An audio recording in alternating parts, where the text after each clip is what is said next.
Assalamualaikum warahmatullahi wabarakatuh.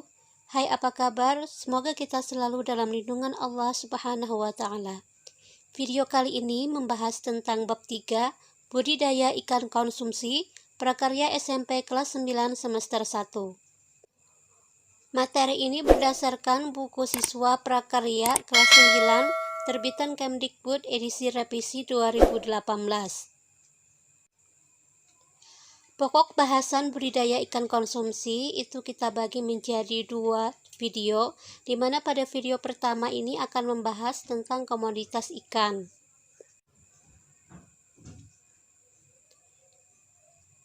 Tujuan pembelajaran yaitu menjelaskan pengertian budidaya ikan konsumsi dan menjelaskan tentang komoditas ikan konsumsi.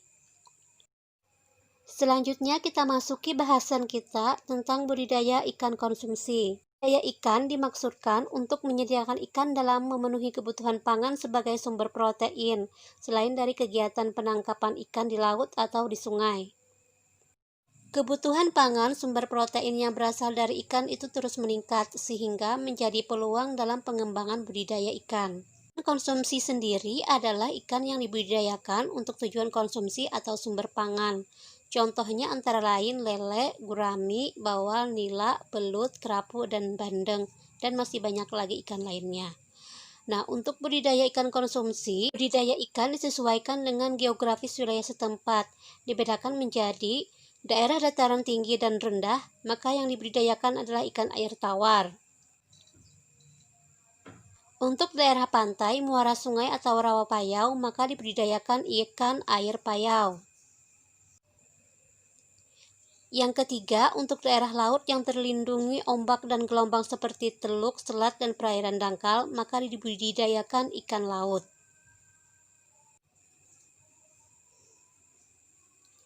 Adapun komoditas ikan konsumsi itu dibedakan menjadi komoditas ikan air tawar, ikan air payau, dan ikan air laut. Kita masuki bahasannya masing-masing, yaitu sebagai berikut. Untuk ikan air tawar ada ikan mas. Ciri-ciri dari ikan mas itu berbadan agak memanjang, pipih, dan lunak. Habitat perairan yang tidak terlalu dalam dan deras, seperti di pinggiran sungai atau danau. Hidup pada ketinggian sampai 600 meter di atas permukaan laut, dan pakan alaminya yaitu tumbuhan air serta binatang renik. Selanjutnya, hal-hal yang perlu diperhatikan apabila kita ingin membudidayakan ikan mas yaitu pembenihan ikan mas biasa dilakukan selama 2-3 minggu untuk benih siap didedarkan. Pembesaran ikan mas dilakukan saat benih sudah berukuran 5-8 cm yang berasal dari hasil pendedaran tadi. Pemberian pakan dilakukan pagi, siang, dan sore, sedikit demi sedikit, agar pakan tidak tenggelam ke dasar perairan. Ikan air tawar selanjutnya yaitu ikan nila. Ikan nila ini memiliki ciri-ciri badan pipih ke samping, warna tubuh umumnya putih, kehitaman, dan merah. Habitat di dataran rendah sampai pada ketinggian 1000 meter di atas permukaan laut. Pakan alaminya itu tumbuh-tumbuhan lunak seperti hidrilla dan ganggang. Hal yang perlu diperhatikan untuk budidaya ikan nila yaitu untuk pembesaran dilakukan selama 4 bulan sampai 5 bulan. Ukurannya bisa 8-12 cm. Selanjutnya, padat penebaran benih di kolam terpal antara 15-20 ekor per meter perseginya dengan kedalaman air 80-100 cm. Nila diberi pelet sebanyak 2-4% dari bobot biomasa ikan dan diberikan 3-5 kali per hari. Ikan air tawar selanjutnya yaitu ikan lele. Ciri-cirinya bentuk tubuh memanjang, berkulit licin, kepala pipih, mulutnya berada di ujung dengan 4 sungut.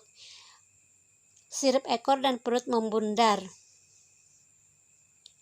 Memiliki senjata yang sangat ampuh dan berbisa, berupa sepasang patil di sebelah depan sisi sirip dada. Patil dipergunakan untuk melompat dari kolam atau berjalan di atas tanah. Habitat lele itu semua di perairan air tawar. Memiliki labirin untuk mengambil oksigen langsung dari udara. Hal-hal yang perlu diperhatikan untuk budidaya lele yaitu pertumbuhan lele ini agak lambat apabila di suhu habitat yang terlalu dingin. Lele dipanen pada umur 3-4 bulan dengan berat rata-rata 200 gram per ekor. Selanjutnya, ikan patin. Ciri-ciri ikan patin, warna punggung keabu-abuan atau kebiru-biruan dan bagian perut putih keperak-perakan. Ukuran kepala relatif kecil dengan mulut terletak di ujung agak ke bawah. Memiliki dua pasang sungut pendek yang berfungsi sebagai peraba. Pada sirip punggung terdapat satu jari-jari keras yang berubah menjadi patil. Pada sirip dada juga terdapat satu jari-jari keras yang juga berubah menjadi patil. Ikan air tawar selanjutnya adalah gurame. Ciri-ciri dari gurame yaitu daging ikannya renyah dan sedikit duri, menyukai perairan yang jernih, tenang, dan tidak banyak mengandung lumpur. Tumbuhan yang biasa dimakan ada azolla, kangkung, dan daun talas dengan pakan buatan tambahan juga. Hal yang perlu diperhatikan untuk budidaya yaitu lokasi yang cocok mulai dari 0 sampai 800 di atas permukaan laut, suhu 24 sampai 28 derajat Celcius, perairan yang jernih, tenang, dan tidak banyak mengandung lumpur. Gurami memijah pada umur 2 sampai 3 tahun. Produktivitas telur meningkat di musim kemarau dan tidak produktif dibudidayakan di daerah suhu rendah. Pembesaran ikan gurame menggunakan benih dengan berat minimal 100 gram per ekor. Untuk mencapai 500 gram per ekor perlu 6 bulan, sedangkan untuk 1 kg per ekor membutuhkan waktu 9 bulan. Selanjutnya kita bahas ikan air payau. Pertama ada ikan bandeng. Ciri-cirinya yaitu daging putih, seratnya halus dan rasanya gurih. Badan memanjang seperti torpedo dengan sirip ekor bercabang dan termasuk ikan yang berenang sangat cepat. Kepala tidak bersisik, mulut kecil terletak di ujung, rahang tanpa gigi, dan lubang hidung terletak di depan mata. Mata diliputi oleh selaput bening. Warna bandeng putih keperak-perakan dengan punggung biru kehitaman. Hal-hal yang perlu diperhatikan untuk budidaya. Pada budidaya bandeng konsumsi, benih bandeng dapat ditebar dengan kepadatan tinggi. Benih ukuran rata-rata 50 gram per ekor atau panjang 7-10 cm dapat ditebar 500 ekor per meter kubiknya. Ukuran konsumsi akan mencapai rata-rata 450 gram per ekor setelah dipelihara 4 bulan. Selanjutnya ada udang windu. Ciri-ciri dari udang windu yaitu badan terdiri atas 13 ruas dan seluruh tubuh ditutupi oleh rangka luar yang disebut dengan exoskeleton. Aktif bergerak dan mencari makan pada suasana yang gelap atau redup. Bersifat kanibal, kemudian berganti kulit secara periodik. Udang yang muda itu lebih sering berganti kulit dibandingkan dengan udang yang dewasa. Hal-hal yang perlu diperhatikan untuk budidaya, pakan buatan sangat penting diberikan, namun harus dipilih pelet yang tidak mudah hancur dalam waktu 24 jam, karena cara makan udang yang tergolong lambat. Selanjutnya kita bahas komoditas ikan air laut. Yang pertama ada kakap putih. Memiliki ciri merupakan ikan Catadromos, yaitu dibesarkan di air payau dan kawin di air laut. Bentuk tubuh memanjang, gepeng, batang sirip ekor lebar, mata berwarna merah cemerlang, mulut lebar sedikit serong dengan gerigi halus. Badan atas penutup insang terdapat lubang kuping bergerigi, sirip punggung dengan 3 jari keras dan 7-8 jari-jari lemah serta memiliki bentuk sirip ekor bulat. Hal-hal yang perlu diperhatikan untuk budidaya ikan kakap putih. Yang pertama, benih ikan yang sudah mencapai ukuran 50-70 gram per ekor dari hasil pendederan dipelihara dalam keramba dengan padat tebar sekitar 50 ekor per meter kubiknya. Pembesaran dilakukan selama 5-6 bulan. Dan pemanenan dilakukan setelah ikan mencapai ukuran 500 gram per ekor dengan membutuhkan waktu 5-6 bulan. Selanjutnya ikan kerapu. Ikan kerapu memiliki ciri-ciri yaitu bentuk tubuh moncong panjang memipih dan menajam. Gigi pada bagian sisi terdiri atas 3 atau 4 baris. Terdapat bintik putih coklat pada kepala, badan, dan sirip. Bintik hitam pada bagian dorsal dan posterior. Habitat benih ikan kerapu terutama jenis kerapu macan adalah pantai yang ditumbuhi alga genus Reticulata dan Gracilaria. Pada tahap dewasa, kerapu hidup di daerah perairan yang lebih dalam dengan dasar perairan pasir berlumpur. Adapun untuk budidaya yang perlu diperhatikan, ikan kerapu macan itu lebih cepat perkembangan daripada kerapu bebek. Kerapu bebek yang dipelihara dengan berat awal 1,3 dengan panjang total 4 cm akan berat 400-500 gram selama 12-14 bulan. Sedangkan kerapu macan dapat dipanen pada bulan ke-7 dengan berat kurang lebih 500 gram. Demikian video pembelajaran kali ini dan sampai jumpa pada pembahasan selanjutnya. Wassalamualaikum warahmatullahi wabarakatuh.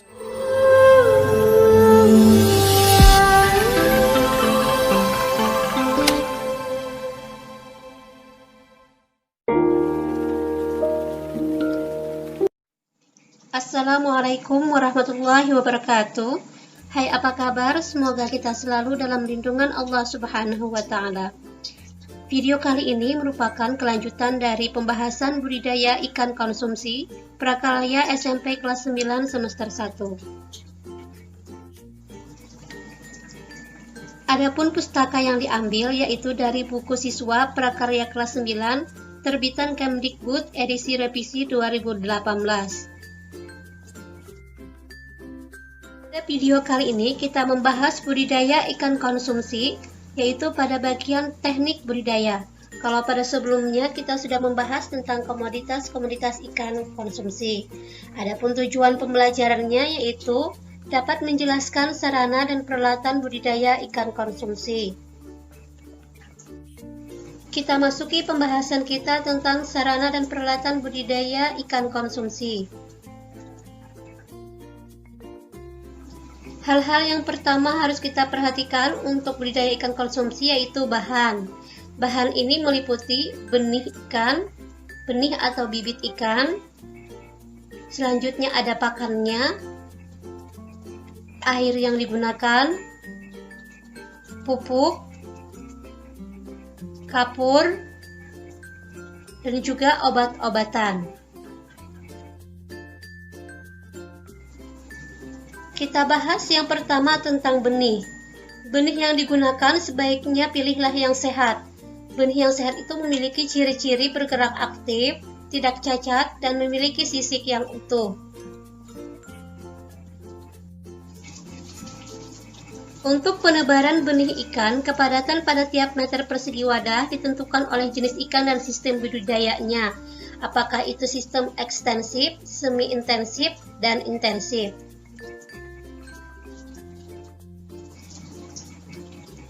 Penebaran benih dilakukan dengan hati-hati. Lakukan pada pagi atau sore hari. Ini bertujuan agar benih yang ditebar tidak mengalami stres, sehingga dapat meminimalkan tingkat kematian benih ikan.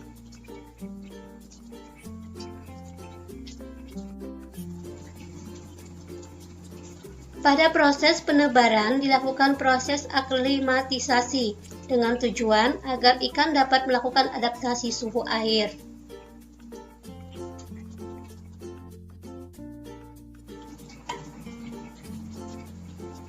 Selanjutnya pakan. Pakan ini dibedakan menjadi pakan alami dan pakan buatan. Pakan alami berasal dari lingkungan sekitar perairan berupa jasad freatik atau mikroorganisme akuatik. Contoh pakan alami yaitu fitoplankton, zooplankton, dan bentos. Pakan buatan dibuat dari berbagai campuran bahan baku hewani dan nabati dengan memperhatikan kandungan gizi, sifat, dan ukuran ikan yang akan mengkonsumsi pakan tersebut. Berdasarkan jenis pakan yang digunakan, maka proses pembesaran benih ikan dikelompokkan menjadi 3 yaitu sebagai berikut. Ada pembesaran ikan secara ekstensif, yaitu teknik pembesaran ikan yang hanya mengutamakan pakan alami yang terdapat di dalam kolam budidaya. Pembesaran dapat dilakukan pada kolam tergenang dan di sawah-sawah. Selanjutnya, pembesaran ikan secara semi-intensif, yaitu pembesaran ikan yang lebih mengutamakan pakan alami yang terdapat pada kolam dengan tambahan pakan buatan yang tidak lengkap dari kandungan gizinya seperti dedak. Pembesaran ini dilakukan di kolam air tenang. Yang ketiga, yaitu pembesaran ikan secara intensif, yaitu teknik pembesaran ikan yang dalam proses pemeliharaannya mengandalkan pakan buatan dan pakan alaminya itu sebagai tambahan.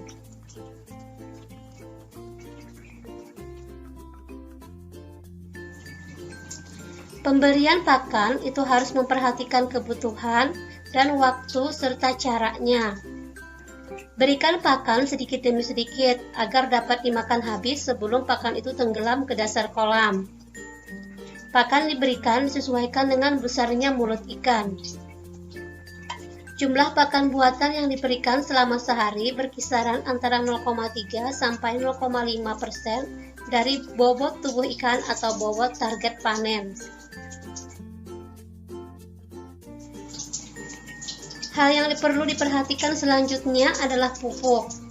Dalam pemeliharaan ikan atau budidaya ikan, pupuk diperlukan untuk pemberian pupuk pada dasar kolam. Ini untuk meningkatkan kesuburan kolam, memperbaiki struktur tanah, dan menumbuhkan fitoplankton serta zooplankton sebagai pakan alami ikan.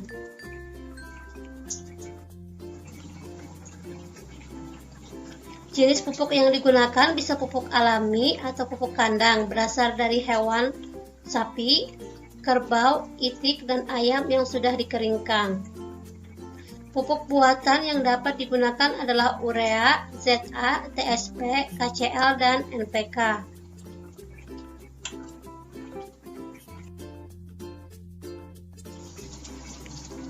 Hal yang perlu diperhatikan untuk budidaya ikan selanjutnya adalah air. Beberapa hal yang perlu diperhatikan untuk kualitas air yaitu adalah pH, suhu, salinitas, dan kecerahan. Kisaran pH itu 6 sampai 8, kemudian suhu itu 25 sampai 32 derajat Celcius. Salinitas ini adalah kandungan garam terlarut pada air yaitu 0 sampai 5 ppt untuk air tawar, 6 sampai 29 ppt untuk air payau, 30 sampai 35 ppt untuk air laut. Kecerahan terlihat dari jumlah cahaya matahari yang dapat menembus badan air. Selanjutnya, kapur. Kapur ini diberikan untuk mempertahankan kestabilan atau keasaman pH atau derajat keasaman tanah dan air sekaligus memberantas hama penyakit. Jenis kapur yang digunakan diantaranya kapur pertanian kalsit dan dolomit, serta kapur aktif.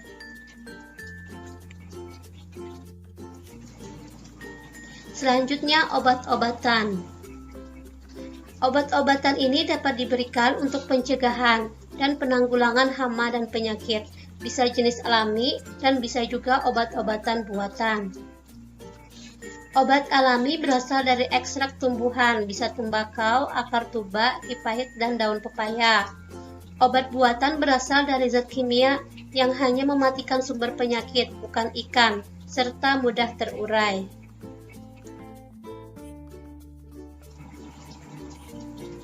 Selanjutnya kita bahas tentang wadah budidaya ikan konsumsi. Untuk wadah, yang pertama ada kolam. Kolam ini terdiri dari ada kolam tradisional atau ekstensif. Kolam yang digunakan adalah kolam tanah, yaitu kolam yang keseluruhan bagiannya terbuat dari tanah. Selanjutnya ada kolam semi intensif. Kolam yang digunakan adalah kolam yang di bagian dinding dan pematangannya terbuat dari tembok, sedangkan dasar kolamnya terbuat dari tanah. Selanjutnya ada intensif, yaitu kolam yang keseluruhan bagiannya terbuat dari tembok.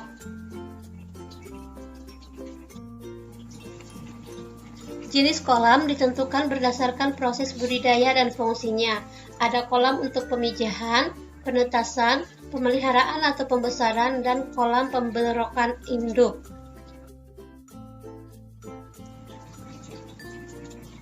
Kolam pemeliharaan ikan dapat dibedakan menjadi kolam pendederan dan kolam pembesaran. Kolam yang akan digunakan sebaiknya mempunyai saluran air, dasar kolam, pematang kolam. Adapun wadah budidaya ikan konsumsi yang kedua yaitu bak. Bahannya terbuat dari beton atau dapat juga fiber atau dapat juga dari terpal. Wadah budidaya ikan konsumsi selanjutnya adalah akuarium. Akuarium merupakan ruangan terbatas berisi air dan ikan yang dapat diawasi dan dinikmati. Semakin besar ukuran akuarium, maka semakin tebal ukuran kaca yang digunakan. Wadah budidaya selanjutnya adalah keramba jaring apung dan keramba jaring tancap. Jenis wadah yang biasa digunakan adalah jaring apung, jaring tancap, dan keramba yang terbuat dari bambu. Demikian video pembelajaran kali ini, semoga bermanfaat. Terima kasih atas perhatiannya dan wassalamualaikum warahmatullahi wabarakatuh.